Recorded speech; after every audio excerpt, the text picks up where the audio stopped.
Hey guys, welcome back to Clownfish TV. This is Kneon. I am here with Geeky Sparkles. Hello.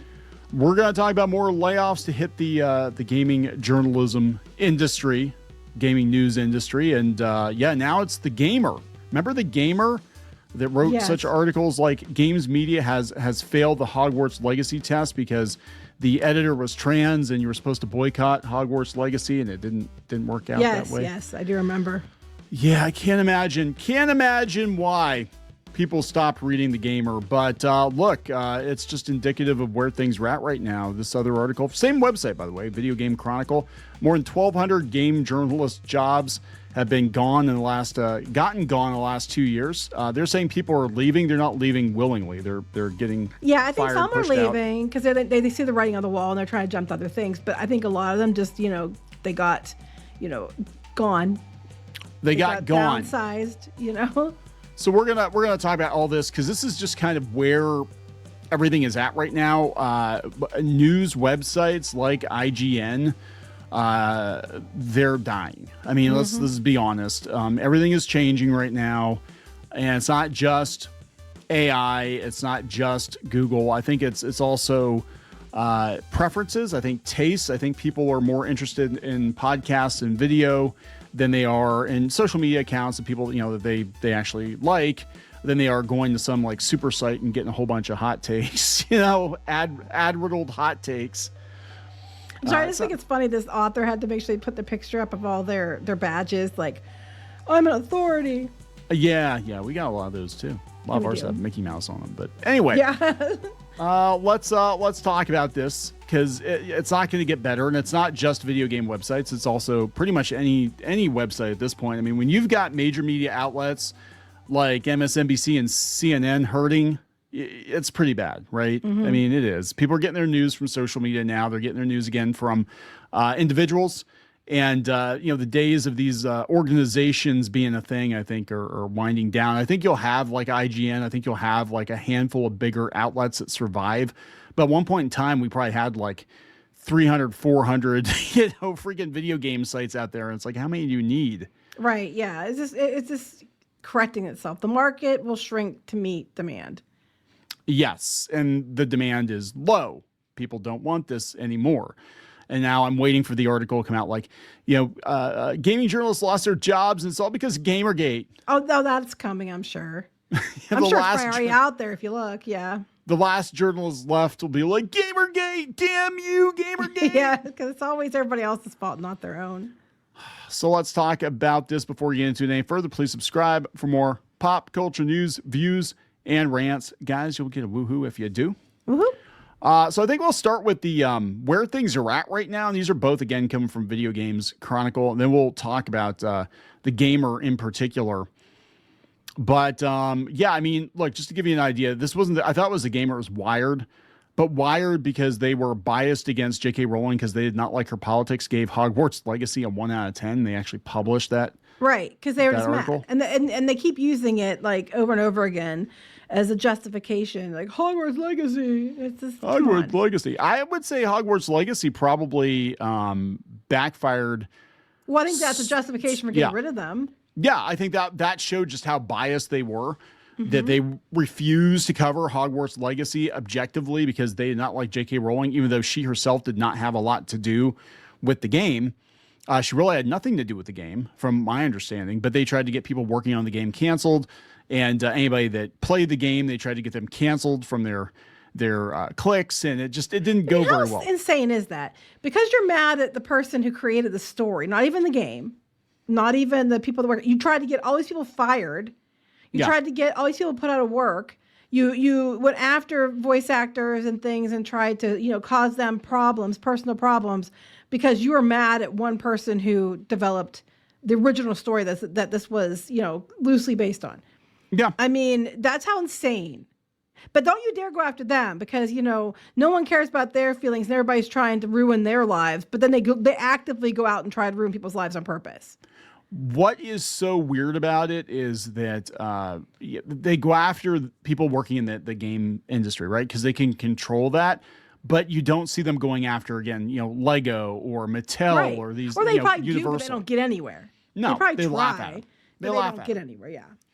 All right. They said, according to data supplied to VGC by Press Engine, a popular PR tool used by developers and publishers to distribute codes and press releases to a global database of journalists and content creators, more than 1,200 video game journalists have left media. No, they haven't left. They got fired. They got gone. They got outsourced. They got, downsized, whatever.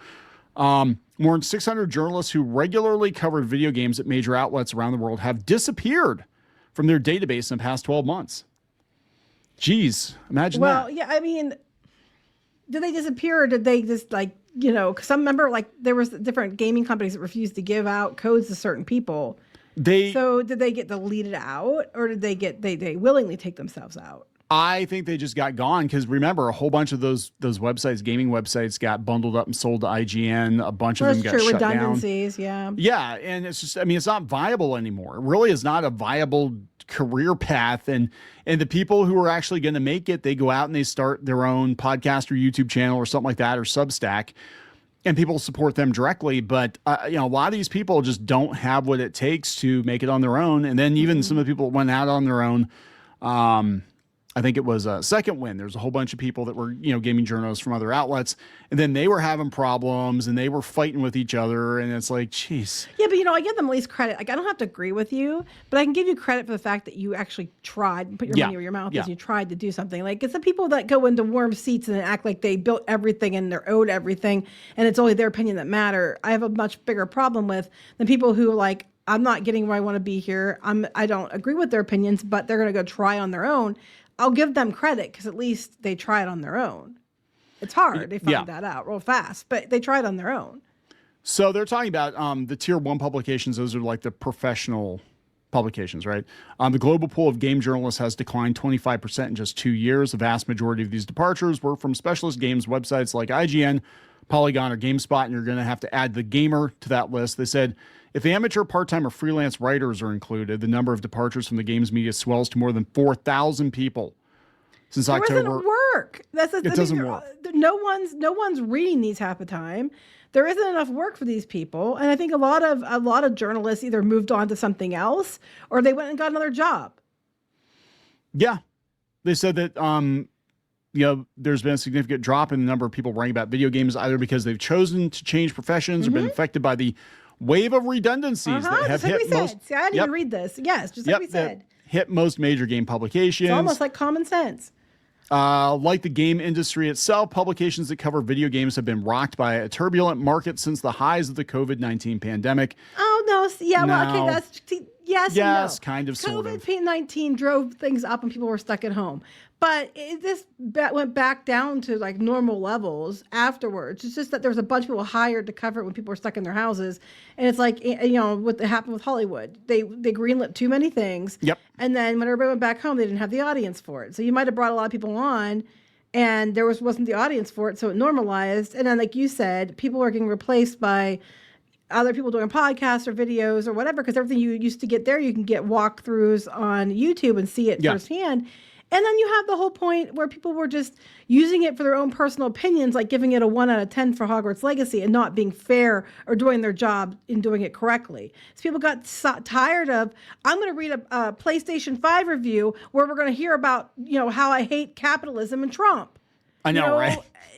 Or I don't like the Xbox because it's got a bunch of holes in it. It's got a bunch of holes in it. You think that I'm was kidding? The most ridiculous. You go back in the videos, you'll find that people actually did those. They got free equipment, free systems, and that's what they did for their reviews. And that's why people aren't reading them anymore. They're not watching them anymore because it's a lot of political bullshit and not enough coverage of actual gaming stuff. So that the big ones, IGN, Fandom, Gamer Network, and Valent have all cut. I think it's supposed to be ValNet, have all cut jobs.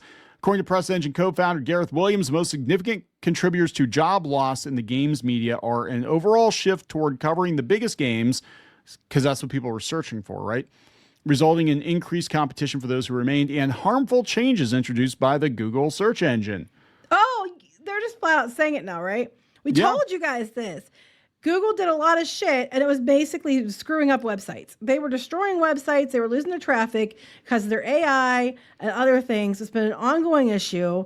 We've been talking about it repeatedly. You said it was coming for months, years before it did, and it did.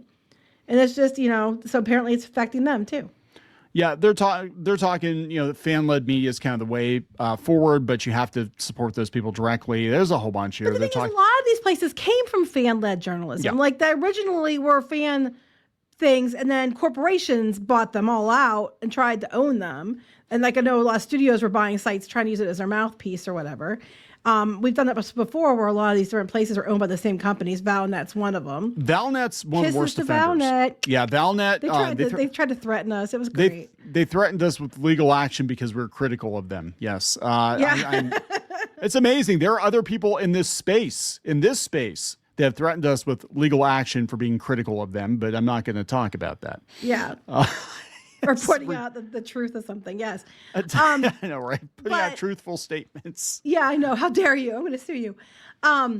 Yeah, but Valnet can just sit and spin. But they're one of them. Like, there are all these companies. All they do, it's kind of like Disney on different in the blogosphere, where they just go around and buy up all these blogs, because at one point the blogs were doing really well. Well, now that Google's changed everything, that's not necessarily the case.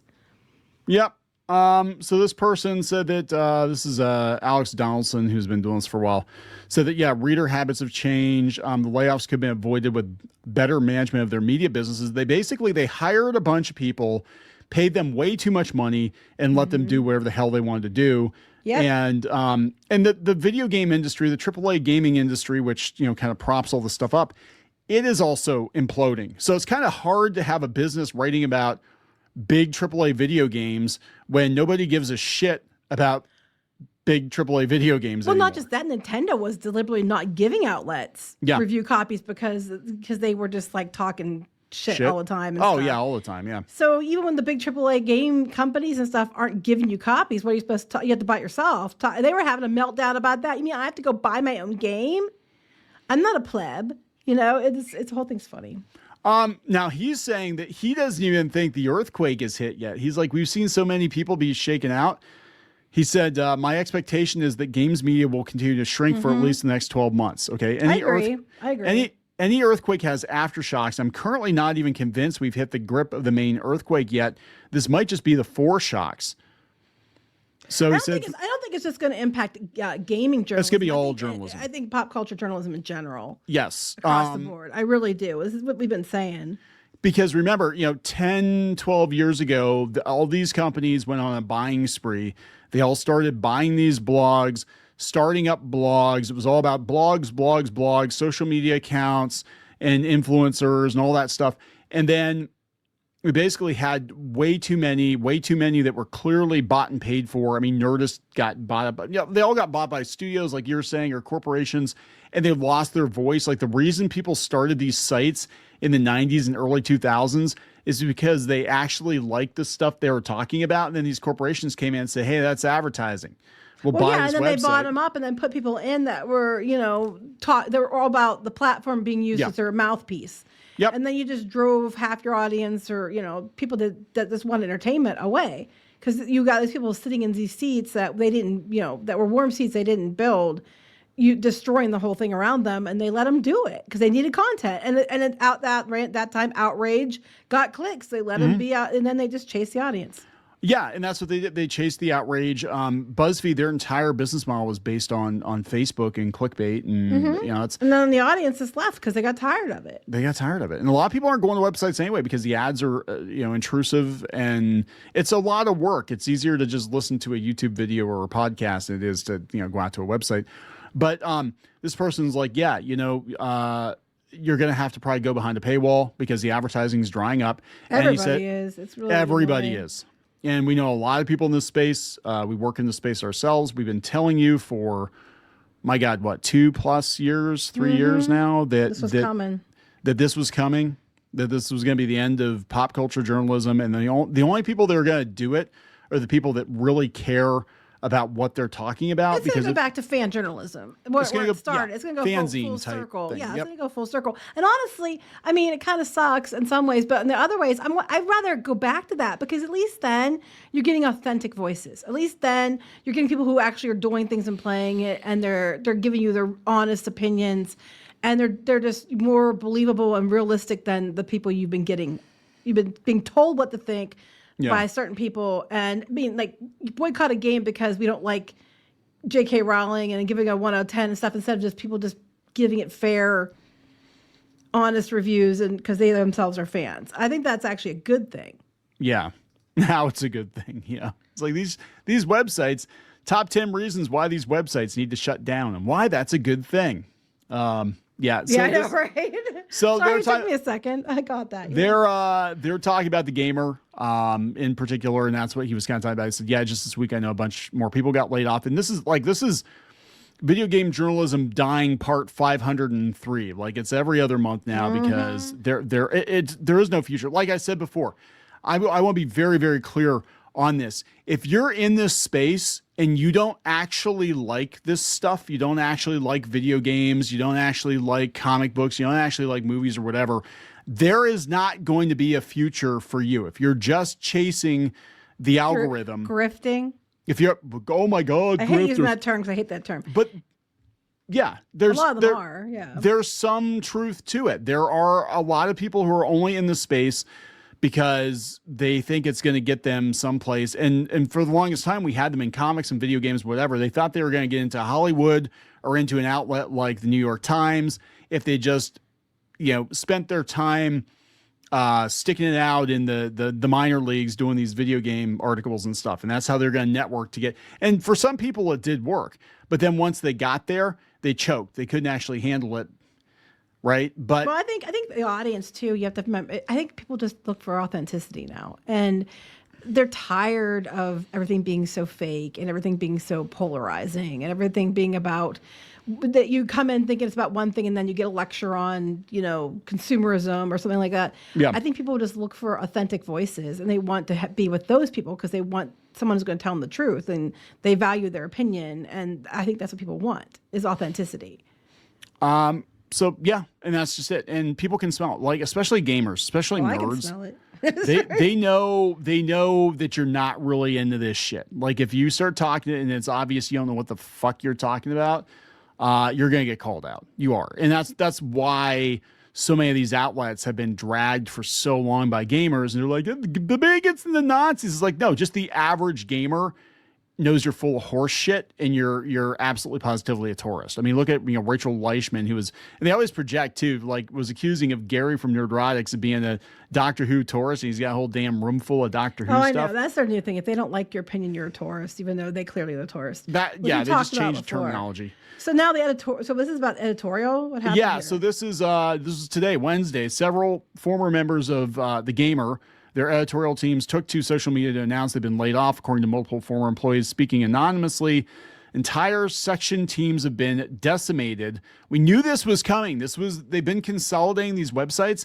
And again, we talked to a lot of people. We know what the traffic is like on these geek websites, and it's abysmal. I mean, just in our own space, and we own several websites. Some of them we talk about, some of them we don't talk about. But we've seen some of our sites take like a 70 to 90% hit. Mm-hmm. So we knew these big websites were going to take a hit, like a massive hit. And, here it is. I'm like, yeah, they can't coast on fumes forever. And so many of them, you could tell they're getting desperate. They're like, make sure you have your ad blocker turned off and give us some money too. Here's a big yellow banner. Give us some money. Yeah. Give us some money. According to those still at the outlet, TheGamer will continue on in a slimmed down form, although those who remain aren't clear on how that will manifest. According to staff who spoke to VGC, these layoffs have been expected, but the scale has surprised those still at the site. VGC has reached out to, it's Valnet. Yeah, I know. Reached out I know to Valnet. They own it. Valnet owns the game. That's right. I couldn't remember if it was, there's so many. Valnet's going to when we say about companies coming in and buying everything up, Valnet's one of them. Gamer was founded in 2017, so it's relatively new, actually. The Gamer's parent company, Valnet, also owns OpenCritic, GameRant, and as of earlier this year, Polygon. So here's the thing. How many fucking game websites do they need? Seriously. What they're going to do is this is mostly editorial getting cut, so that means that, they're going to probably rely on a couple of people and freelancers, I'm assuming? Yeah, probably freelancers or AI.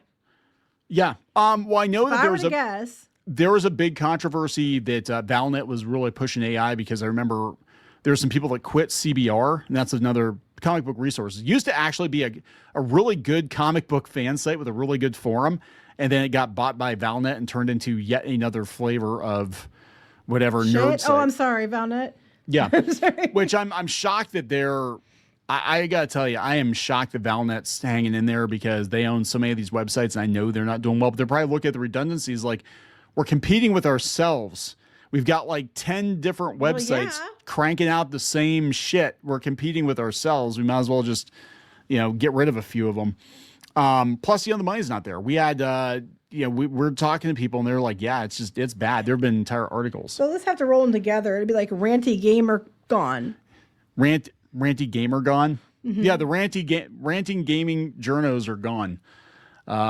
So this is Jade King. Valnet let go of the entire Gamer Features team today alongside several other staff members. Features. Oh yeah, that's probably the only thing that actually sets them apart from. That's not good. Their news editor is Rhiannon Bevan, who remains at the site as of the time of writing, wrote on Blue Sky. Of course, Blue Sky. You told me they're on Blue Sky. Immediately, I'm like, oh, here we go. The Gamer is losing so much talent today, it breaks my heart on a personal and professional level. I cannot put this loss into words. These job losses are the latest in what has been a difficult period for games media. In May, popular outlet Polygon was sold to Valnet, which resulted in many staff, including their editor-in-chief, losing their jobs. In May, cult favorite video game outlet Giant Bomb faced significant staff departures as part of a dispute with its then-owner Fandom. Following this, the site, the staff purchased it back. And now they're doing a fan support model. But I think I give them credit for that though. Yeah. Because you put your money where your mouth is. Like I don't have to agree with you, but I can respect that you did that. So here's the thing. When these sites get bought by a company like Valnet, and I'm not just saying Valnet, there's like 3 or 4 of these companies that own like all these websites now, these pop culture websites. When they get purchased, 9 times out of 10, they lose their voice. There's a reason that people went to that particular website because they wanted the opinions and the angles of the people that worked at the publication. Now they're all vanilla.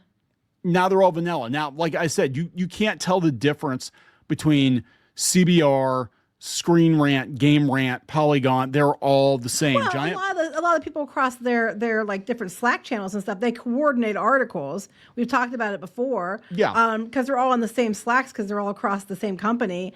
And you'll see they try to make something stick. You'll see the exact same thing repeated, over and over again, even if it's not true, across them all because they coordinate this now. So yeah.